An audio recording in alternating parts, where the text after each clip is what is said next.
Hello, it's time for our weekly market alert video, and this is the one for August 14th, Friday, 2020. And I want to devote this particular video to many questions we've been getting regarding the elections and how that might affect our investments and what our game plan is and all of that. So let me start off by saying that I am not a political being and I do not want to go into politics. However, I can tell you that it is fun being me because our clients, you, are political beings in many cases, and we have clients who are liberal, we have clients who are conservative, and everything in between. And so just to put things in perspective, I remember when President Obama was elected, I had many conservative clients saying that they were going to leave the country and go to Australia, and they wanted to sell everything because the economy was going to crash and the stock market was going to crash, sell everything, put it all in cash, I have that worry. And then you fast forward to when Trump was elected, and I had many of my liberal clients say the same thing. I'm leaving, I'm going to Australia, sell everything. Trump is going to destroy the economy and destroy the stock market. So the lesson of that is that the stock market has done well under Obama, under Trump, under Bush. It is not about who the president is necessarily. It's more about what are the profit situation, what is the state of the economy, and those kind of things drive the stock market far more than whether it's a Democrat or a Republican in office and who the president is. So that's kind of to put things in perspective. We're living in a world right now that is very different than in the past from the standpoint that the rules don't really apply that much anymore given the pandemic. And what I mean by that is that there were times in the past, such as 2008, where if you had 10% unemployment, the market would be down 57%. And that's not the case today. You would have time in the past where if you had massive bankruptcies and you had the economy basically stalled out and GDP dropping by 32%, when we'd be in a Great Depression economically and the stock market might be down 90% like it was during the Great Depression, but that is not the case today. What's the difference? The difference is that the two of the most powerful bodies when it comes to the economy and the stock market and the bond markets are the Federal Reserve and the Congress. And they actually may have more power to direct how the economy does than the president does. The president has limited power over those kinds of things. And so what we're looking at is that the Federal Reserve continues to say that they will do everything it takes, pump as much money, buy up the entire bond market if necessary, to help stabilize interest rates and stabilize liquidity and stabilize the bond market.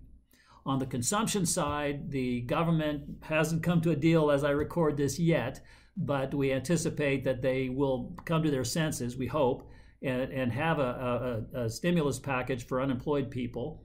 But assuming that, then the ability of people to continue to make their mortgages, to buy food, and all those kind of things will be there.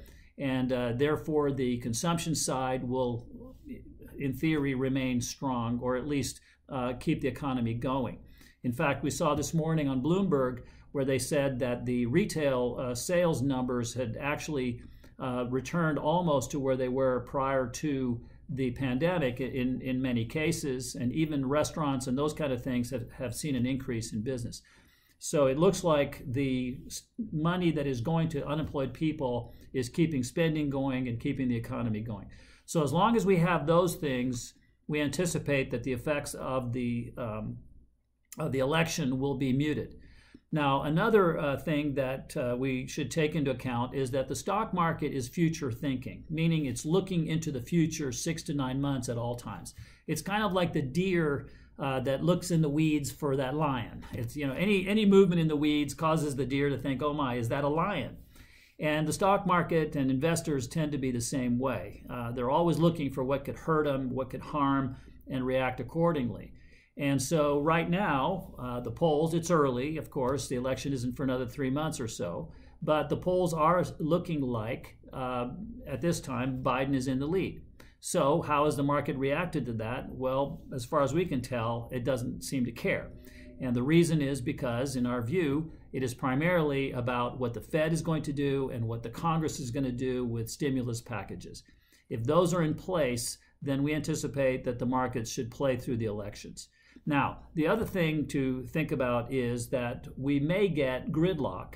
And the markets, historically, the stock market has loved gridlock. So even though Biden may be president or Trump may be reelected, if we have gridlock, then not much can get done. And in many times in history, markets like the fact that the Congress can't do anything and change anything, because uncertainty and change tend to be something investors don't like.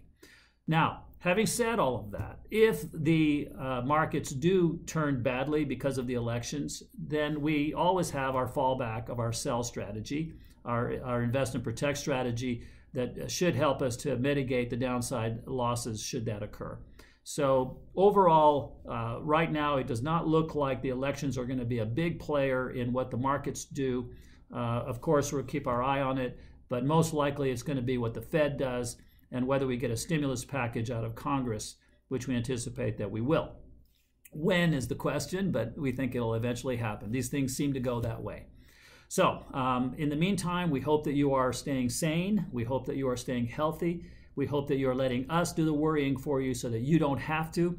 And, we want you to have your second childhood without parental supervision, even though we understand that right now the virus has you grounded and you're not allowed to have your second childhood yet. But we believe time will take care of this, and the pandemic will pass, and hopefully we'll be able to go out and enjoy our lives again. So thank you for watching this video. We so appreciate that you allow us the privilege of being your retirement planner, and we hope that, again, you are sane and that you are healthy, and we will talk soon.